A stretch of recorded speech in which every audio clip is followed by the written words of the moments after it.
क्यों नहीं एफआईआर हो रहा है? कौन कौन इसमें शामिल है? अब तो दूसरे की सरकार नहीं है, आप गृह मंत्री हैं, वहां मुख्यमंत्री हैं, वहां गृह मंत्री है। एफआईआर दर्ज कीजिए। सारे तथ्य आपके सामने। अरे भाई, आपके कैबिनेट मिनिस्टर बोल चुके हैं, आपके पार्टी के विधायक जो अभी सरकार में शामिल हैं, उन्होंने आपको एविडेंस दिया है, तब एसआईटी गठित हुई थी। तो गिरफ्तार कीजिए ना, एफआईआर दर्ज कीजिए। अरे एफआईआर तो दर्ज कीजिए। अदालत में आपको जवाब देना पड़ेगा 30 सितंबर को। माननीय गृह मंत्री महाराष्ट्र और माननीय गृह मंत्री हमारे देश के, दोनों को जवाब देना पड़ेगा 30 सितंबर को, क्योंकि अदालत ने महाराष्ट्र की सरकार को पूछा है, चीफ सेक्रेटरी को पूछा है, एडिशनल चीफ सेक्रेटरी को पूछा है, मुंबई के पुलिस कमिश्नर को पूछा है, और उसमें केंद्रीय गृह मंत्रालय भी पार्टी है, उनको भी पूछा गया है। तो पूछा जाएगा। लंबे समय तक आप बच नहीं सकते हैं उन सवालों से जो सवाल आपके तरफ आ रहे हैं। और आप अगर आदित्य ठाकरे को क्षमादान दे करके दोस्ती का निर्वाह करना चाहते हैं, तो ये दोस्ती आपको मुबारक हो। ये दोस्ती आपको मुबारक हो, आप करते रहिए, आप ये दोस्ती निर्वाह करते रहिए। लेकिन अब ये सवाल आपके पुत्र के लिए ही भारी पड़ेगा, और फिर ये सारे मामले प्रकाश में आएंगे, फिर ये सोशल मीडिया पे चलना शुरू होगा। अभी तक चल रहा था नितिन जी के पुत्र का, अब आपके पुत्र का चलेगा। अब फिर किस किस को जवाब देंगे आप? कहां कहां जवाब देंगे आप? जवाब देना पड़ जाएगा आपको। आपके पुत्र बहुत बड़े क्रिकेटर नहीं है माननीय जय शाह जी, तो कैसे बन गए वो आईसीसी के चेयरमैन? सारी बातें तब खुलने लगेंगी, फिर आप जवाब देते नहीं बनेगा।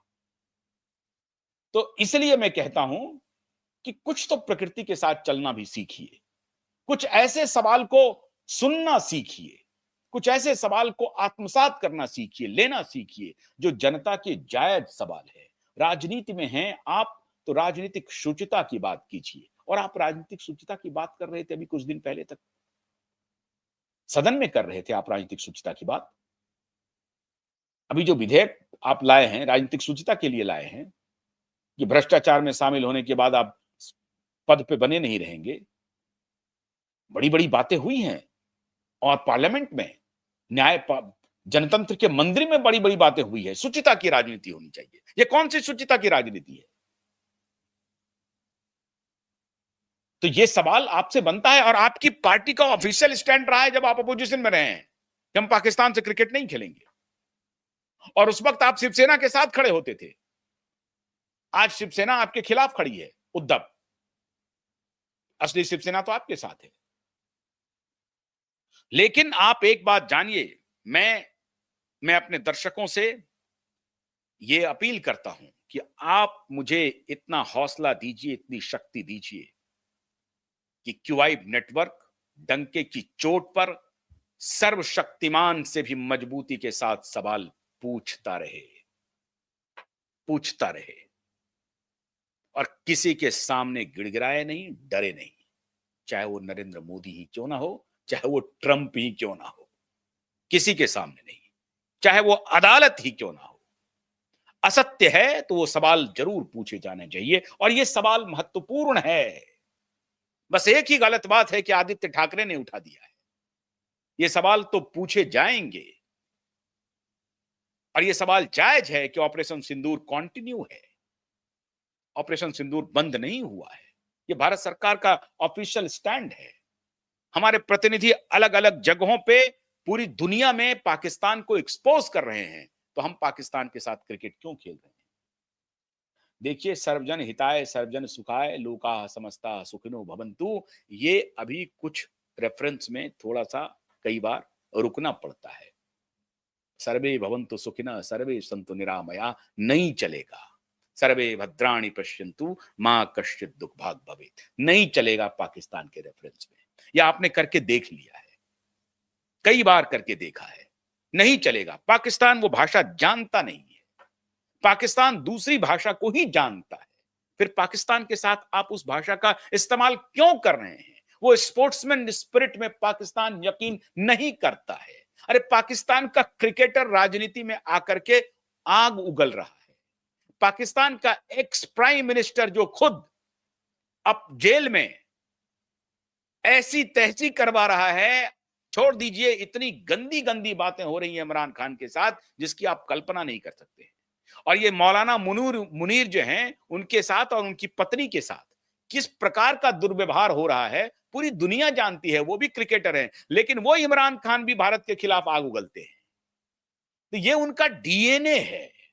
भारत के खिलाफ आग उगलने से ही पाकिस्तान का एग्जिस्टेंस है। जब तक वो भारत के खिलाफ आग उगलेगा, पाकिस्तान अस्तित्व में रहेगा। जिस दिन वो काम करना बंद कर देगा, पाकिस्तान अस्तित्व विहीन हो जाएगा। उसको मालूम है, जनता में कोई परेशानी नहीं है, लेकिन वहां का जो गिरोह है सेना और पॉलिटिशियन का, वो गिरोह पाकिस्तान को डेमोक्रेटिक होने नहीं देगा, उन विचारों पर लौटने नहीं देगा। वो हिंसक विचारों के ही समर्थक रहेंगे और आगे भी बने रहेंगे। तो इसलिए इन सवालों से आपके पुत्र पर सवाल होगा और आपके ऊपर डायरेक्ट सवाल होगा। और यह सवाल वो व्यक्ति पूछेगा जो संपूर्ण अनैतिक है, संपूर्ण क्लब जाने वाला, ड्रग कार्टेल का हिस्सा, एक व्यक्ति जो ड्रगिस्ट है, ड्रग कोटरी में शामिल है, उसके डॉसियर आपके पास हैं, हत्या में शामिल है, बलात्कार में शामिल है। ये आरोप है, संगीन आरोप है। वो खुद को बचाने के लिए अघोरी पूजा कर रहा है, ब्रूटल मर्डर में वो शामिल है। वो ये सवाल आपसे पूछ रहा है, इसलिए ये गुस्सा है गृह मंत्री जी, इसलिए ये गुस्सा है मुख्यमंत्री देवेंद्र फडणवीस जी। इस गुस्से का आलम यूं नहीं है कि वो सवाल पूछ रहा है आपसे, किस प्रकार के देश का निर्माण आप कर रहे हैं, किस प्रकार का वातावरण आप निर्माण करना चाहते हैं देश में। किस प्रकार के व्यक्ति जो संपूर्ण अनैतिक, चरित्रहीनता की पराकाष्ठा है, यह आरोप उसके ऊपर है, चस्पा है यह आरोप, पूरी दुनिया जानती है, बच्चा बच्चा जानता है। वो व्यक्ति अब आपसे सवाल पूछ रहा है। आपने सवाल पूछने के सारे आधार दिए हैं। कैसा वातावरण बनाना चाहते हैं आप? इसी तरीके से देश चलाना चाहते हैं आप? एक तो ना तो इसकी गिरफ्तारी हो रही है, और दूसरा खुद आप ऐसा कृत्य कर रहे हैं जिसके ऊपर पूरी दुनिया के सवाल आपकी तरफ जाएंगे। संघ प्रमुख नहीं देख रहे हैं इन बातों को। जोधपुर में जो हुआ उसमें क्या हुआ? संघ प्रमुख को यह दिखाई नहीं पड़ रहा है? संघ प्रमुख को इंटरवीन करना चाहिए। देश में बड़ी तेजी से यह सवाल युवाओं तक पहुंच रहा है और यह सवाल फिर महत्वपूर्ण हो जाएंगे। मैं गृह मंत्री जी आपसे हाथ जोड़ करके अनुरोध कर रहा हूं कि कुछ ऐसे सवालों के से कम बचिए जो साफ साफ दिखता हो। अन्य सवाल के बारे में मैं चर्चा नहीं करना चाहता, लेकिन जो सवाल साफ दिख रहा है उन सवालों के ऊपर कम से कम सवाल मत खड़ा करवाइए। यह मैं आपसे अनुरोध कर रहा हूं। बेहतर यही होगा कि जो आपने अभी निर्देश और संदेश पहुंचाए हैं देवेंद्र फडणवीस को कि गिरफ्तारी के लिए एफआईआर दर्ज करिए। इस व्यक्ति के खिलाफ एफआईआर।